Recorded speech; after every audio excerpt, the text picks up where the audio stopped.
Olá, crianças do sexto ano.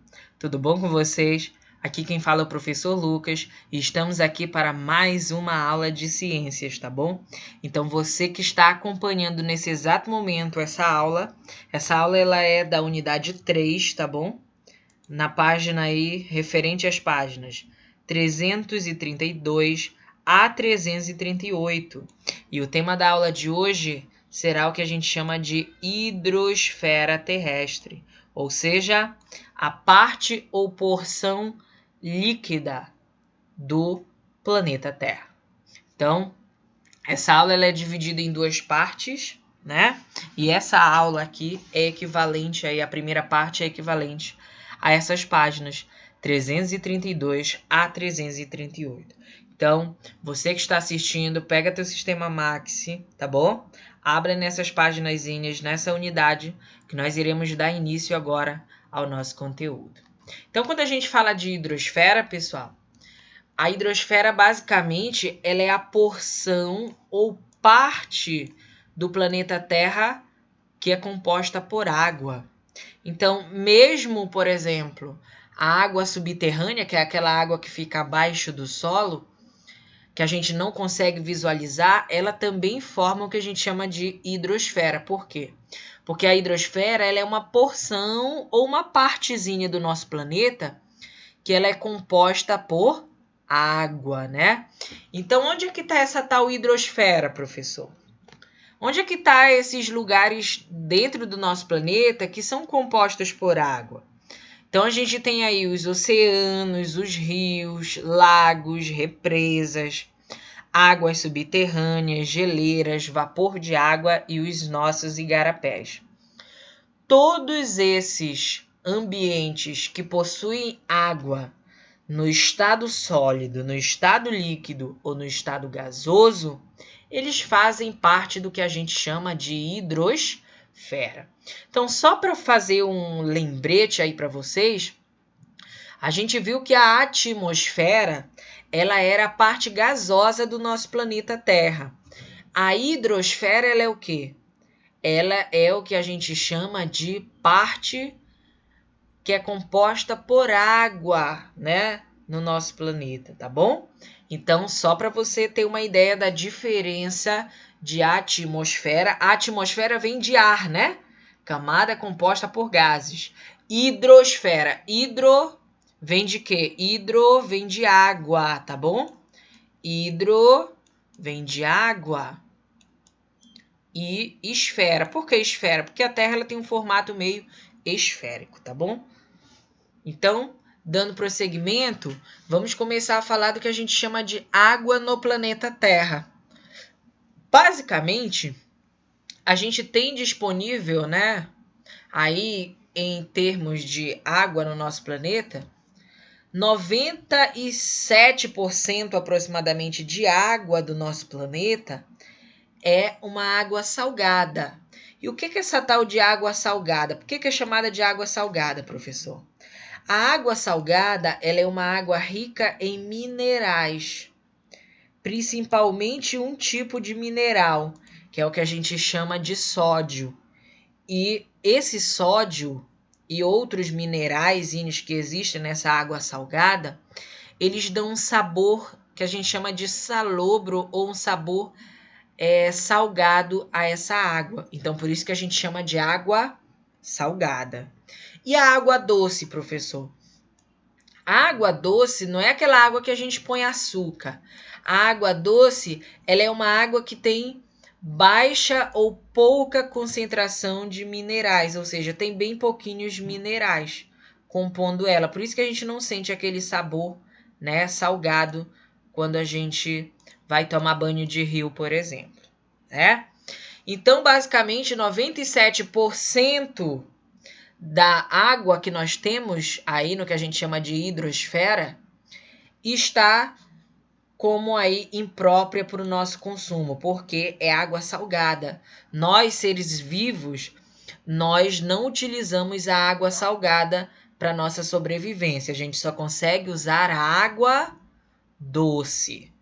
Professor, então se 97%, vamos lá comigo, 97% é de água salgada. 97% é de água salgada. Quanto é que resta para a gente de água doce? Aquela água que é própria para nós. 3% de água doce, né? O Dzinho representa o doce. Então, desses 3% de água doce que nós temos, 2,5% dessa água doce, ela está presente na forma de geleiras, né? E as geleiras tem o quê? O que a gente chama de água no estado sólido, né? E aquela água no estado líquido, que é aquela perfeita para a gente consumir, professor? A gente só tem aí 0,3% de água no estado líquido, né? De água doce no estado líquido, tá bom? Então, se eu perguntar, por exemplo, para vocês em um trabalhinho ou então em uma prova, onde nós podemos encontrar a maior quantidade de água doce? Eu não estou perguntando o estado físico dela. Eu estou perguntando onde podemos encontrar em maior quantidade a água doce no planeta Terra. Aonde? Nas geleiras. As geleiras é onde a gente pode encontrar água doce em maior quantidade, tá bom? Aí se eu perguntar o seguinte, onde é que eu posso encontrar água doce no estado líquido? No estado líquido eu posso encontrar água doce nos rios e nos lagos. E somente quanto? Cerca de 3%. Então, o que deu para vocês visualizarem aí? Que de 97% é uma água salgada, uma água que a gente não pode usar. 3% é uma água que a gente pode usar, mas cerca de 2,5%, né, desses 3%, a água está na forma sólida, né? A água está lá nas geleiras, então a gente não consegue usar também. E disponível para nós, seres humanos, a gente só tem o quê? Que aquela água no estado líquido, a gente só tem 0,3% de água no estado líquido. Então, dando prosseguimento, a hidrosfera, né, ela pode se apresentar nos 3 estados físicos da matéria. E quais são os estados físicos que nós temos da água? O estado líquido, que a água pode ser encontrada aí na forma líquida, né? Onde que a água pode ser encontrada na forma líquida? Nos oceanos, nos rios, nos lagos, em represas, em águas subterrâneas e em igarapés. Então, a imagem aqui do lado, né? Ela representa para a gente a hidrosfera no seu estado aí, a parte, né, de água no seu estado líquido, né, em um rio. Então, em um rio, por exemplo, a água está no estado líquido. A hidrosfera apresenta-se no estado líquido. No estado sólido, onde é que a hidrosfera está no estágio sólido? Geralmente em regiões frias do nosso planeta Terra. E onde que são essas regiões frias, professor? No cúmen ou alto de montanhas, né? Então, lá nos altos das montanhas, a gente tem temperaturas muito baixas, ou seja, são regiões muito frias, em que a água ela vai se transformar. A água que estava no estado líquido, ela vai se transformar em estado sólido.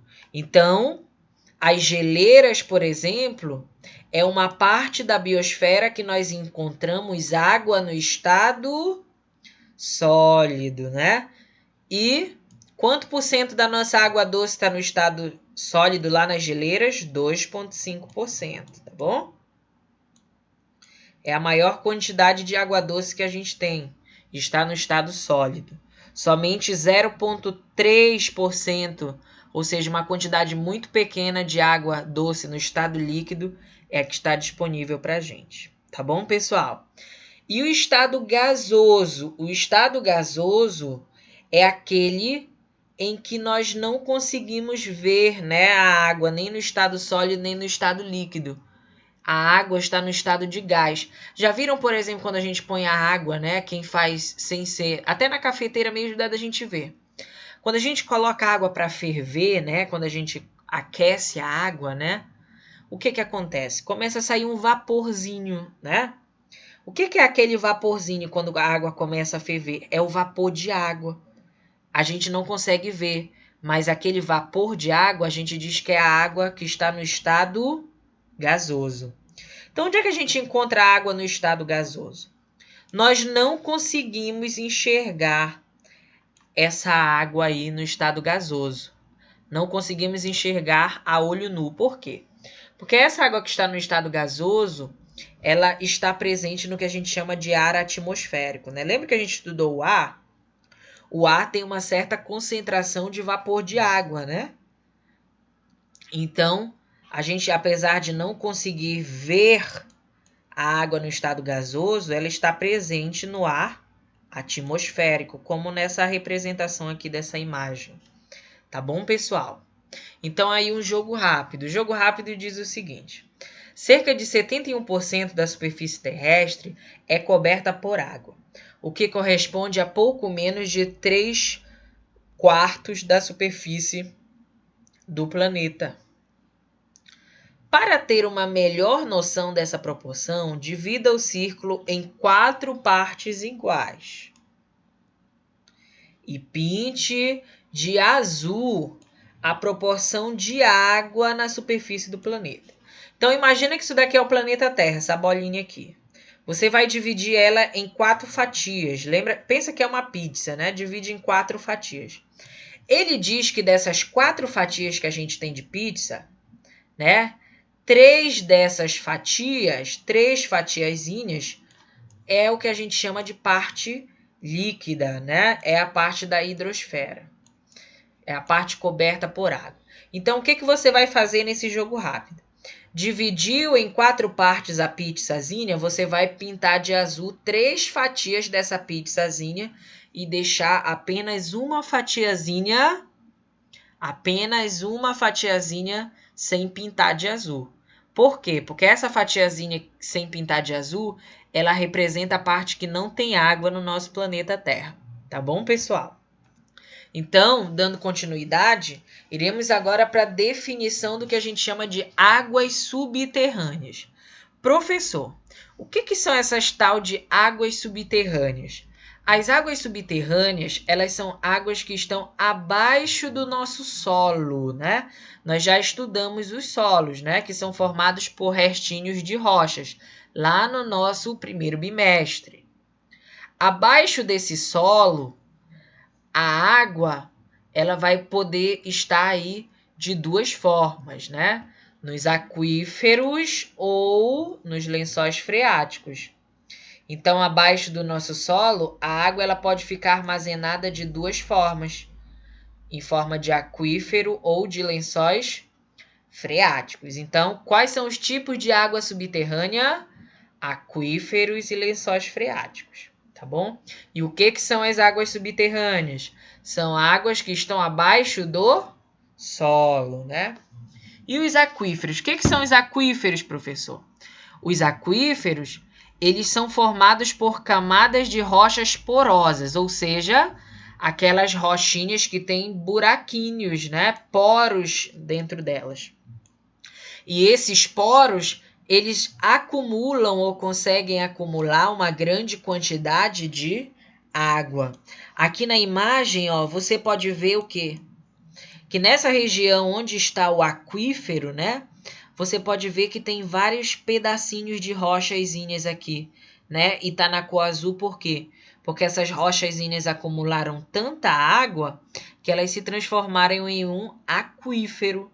Então, aquíferos são formados por camadas de rocha cheia de buraquinhos que conseguem acumular grande quantidade de água, né? E os lençóis freáticos? O que são os lençóis freáticos, professor? Eu ouço tanto falar dos lençóis freáticos, mas eu ainda não sei o que é, professor. Os lençóis freáticos, eles são cursos de água subterrânea, Ou seja, os lençóis freáticos, ele é quando a água ela fica na parte mais superficial, na parte mais de cima. Logo após o solo, a gente já encontra o lençol freático.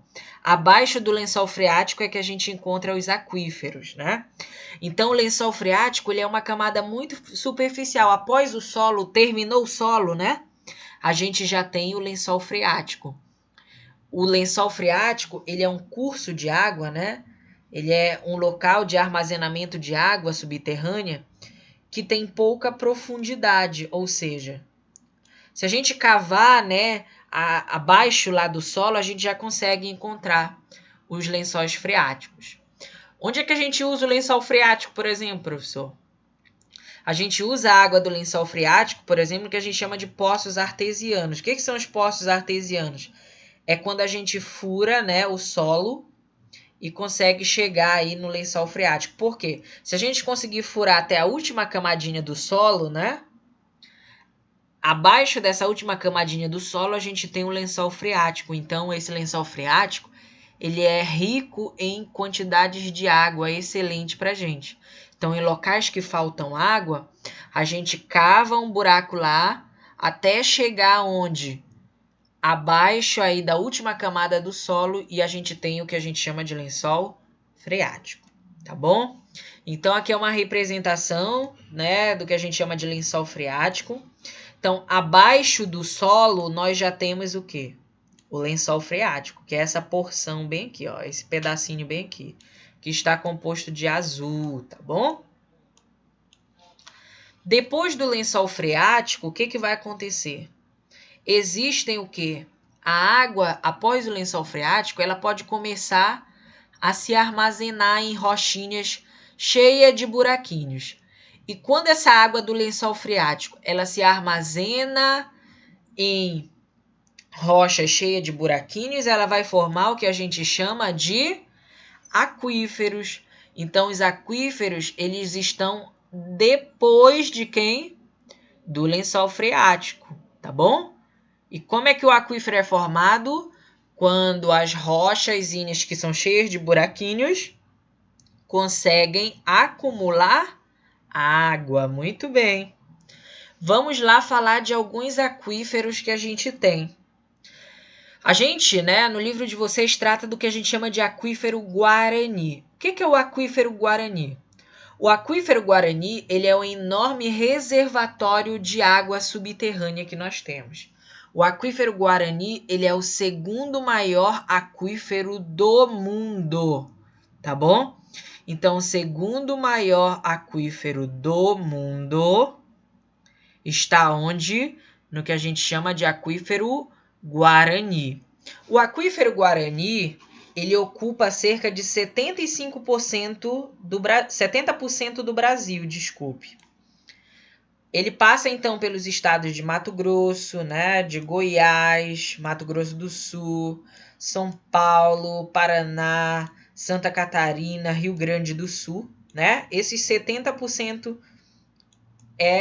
do aquífero Guarani estão nesses estados brasileiros, né? Só que o aquífero Guarani, ele também consegue ultrapassar para onde? Para o Paraguai, para o Uruguai e para a Argentina. Então, 70% do aquífero Guarani, ou seja, 70% desse reservatório de água subterrânea está no nosso país, no Brasil. 30% desse reservatório está onde? Dividido no Paraguai, Argentina e Uruguai. Só que a gente tem na Amazônia, espante-se você, né? Na nossa Amazônia, a gente tem o maior aquífero do mundo. O maior aquífero do mundo é chamado de aquífero Alter do Chão. O aquífero Alter do Chão, ele é assim chamado porque ele foi descoberto numa região muito bonita e que a gente conhece muito, né? Que logo que a gente voltar da quarentena, a gente vai lá no que a gente chama de Alter do Chão. Na praia belíssima, né, de Alter do Chão. Então, o aquífero Guarani foi descoberto na região de Alter do Chão, no Pará.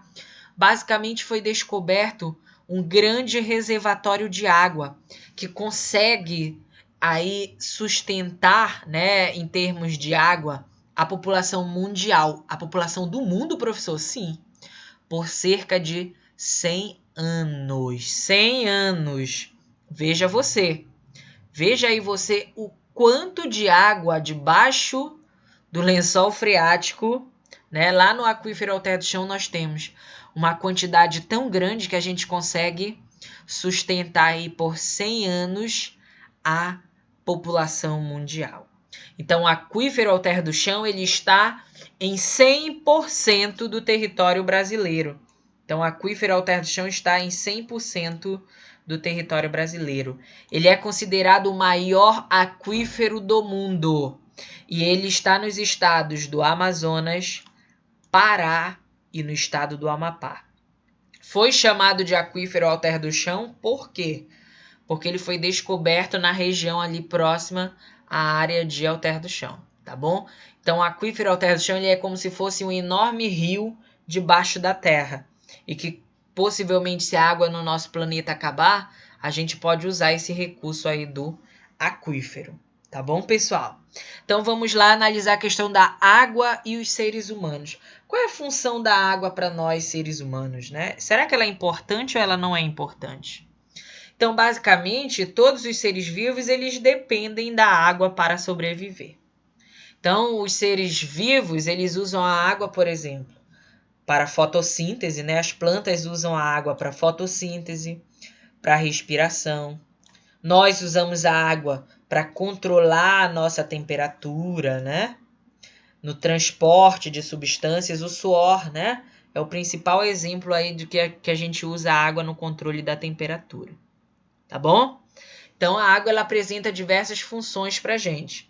Respiração, fotossíntese, controle de temperatura e transporte de substância.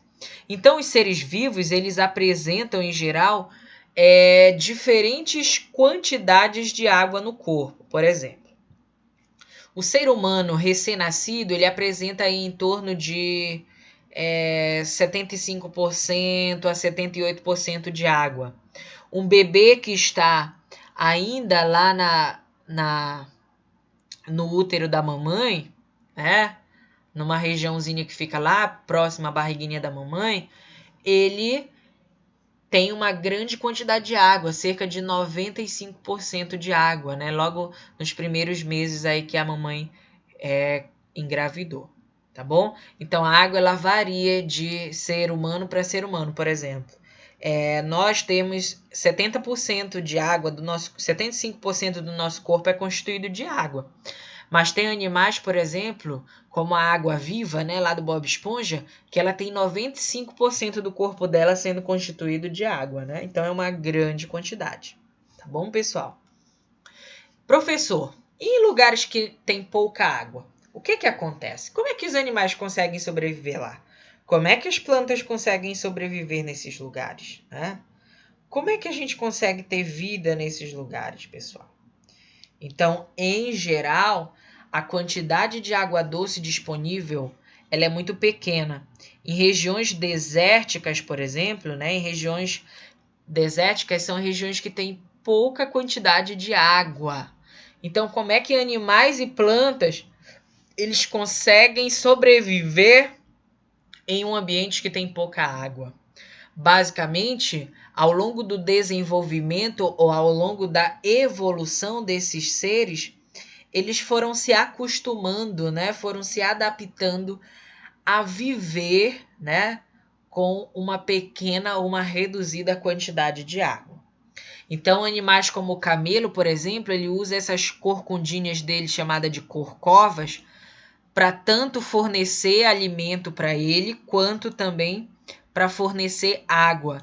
Então, o camelo ele pode aguentar semanas sem ingerir qualquer quantidade de água e qualquer quantidade de alimentos. Existem plantas também que conseguem viver sem muita quantidade de água. Os cactos, por exemplo, que são essas plantinhas cheias de espinhos, os cactos, eles se adaptaram como, professor? A maioria das plantas tem folhas, né? Já repararam que a maioria das plantas tem folhas? Os cactos não têm folhas. Por que os cactos não têm folhas? As folhas, elas ajudam no processo que a gente chama de respiração das plantas, né? Na transpiração das plantas. É por onde as plantinhas, elas disponibilizam para a gente oxigênio e também colocam para a nossa atmosfera a água em vapor. O que os cactos fizeram ao longo da evolução, ao longo do desenvolvimento? Eles descobriram que simplesmente eles deveriam perder as folhas e criar espinhos para evitar a perda de água. Então, os cactos, por exemplo, eles conseguem viver com uma quantidade de água quase zero, né? Então, os cactos são plantinhas que conseguem sobreviver com uma quantidade mínima de água, tá bom? E as tartarugas do deserto, são esses animaizinhos aqui. Como é que eles conseguem sobreviver, professor? A tartaruga do deserto, basicamente, é quando ela encontra água, ou então ela pega um pouquinho de água aí dos cactos, ela armazena essa águazinha aí na bexiga, né? Em forma de urina, de xixizinho. Então, essa que a gente chama, esse animalzinho chamado de tartaruguinha do deserto, ela usa a bexiga, né, a urinazinha dela, né, a água que tem na urinazinha dela, para conseguir sobreviver devido à questão da falta d'água, tá bom? Então, os animais e as plantas em um local que tem pouca água, eles foram se adaptando, se acostumando àquele local para conseguir sobreviver ali, tá bom? E vamos lá para a questão da água potável. O que é água potável, professor? É aquela água que está 100% para o nosso consumo. É aquela água que está com uma boa qualidade para a gente. Tem uma alta qualidade. Tem uma alta qualidade para a gente. Quais são as condições que a gente tem para uma água potável? Quais são as condições que nós temos para ter água potável, professor? A primeira delas é que essa água não apresente coloração. Então, se a sua água vier vermelha, né? Não tome. Por quê? Porque é uma água imprópria, né? Geralmente, às vezes, vem vermelha devido à quantidade de ferrugem. Então, não deve tomar, porque não é uma água potável, não é aquela água 100% para o nosso consumo. A água potável também, ela não deve ter sabor. Ou seja, ela tem que ser íspida, né? Não possuir sabor. E a água também ela tem que estar livre de qualquer contaminação, ou seja, livre de qualquer bichinho e de qualquer bactéria, vírus ou algo do tipo que possam causar doenças para a gente. Então, para a água ser potável, a gente tem que ter 3 características principais. A água não apresentar cor, a água não possuir sabor e estar livre de contaminação. Então, a água mineral, por exemplo, aquela água chamada de água mineral, ela é uma água que não tem cor, ela é uma água que não tem sabor e ela é uma água que está 100% livre de qualquer contaminação. Então, a água mineral ela é chamada de água potável e ela é uma forma de água potável que é mais utilizada por nós, seres humanos. Por quê?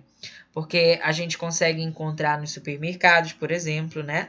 E aí a gente já tem toda uma qualidade por trás, né? Toda a questão dos 100% de consumo. Então, uma dica, né? Ah, professor, eu tenho que consumir a água potável, né? Tem que consumir a água potável. Ah, professor, mas eu não tenho condições de ter água mineral. Ou eu até tenho, mas eu não tenho tempo para ir lá no supermercado. Tenta dar um jeitinho aí, né? Usa lá, por exemplo, ferver a água já elimina a contaminação de alguns bichinhos, né? Então, pessoal, obrigado a todos, tá bom? Espero que tenham gostado da aula. Fiquem com Deus, tá ok? Qualquer dúvida, me procure, estou à disposição de todos, né? Ah, professor, tenho dúvida no trabalho, tenho dúvida nisso, tenho dúvida naquilo. Me procure, tá bom? Não deixe para cima da hora as coisas, tá? Façam seus trabalhinhos, tudo em dias, não acumule trabalhinhos. Reserve um espaçozinho para você tá desenvolvendo aí as suas aulas, os seus estudozinhos bem bonitinhos, tá bom, pessoal? Então, espero que tenham prestado atenção, feito suas anotações, tá ok? Obrigado a todos e até a próxima aula, se Deus quiser.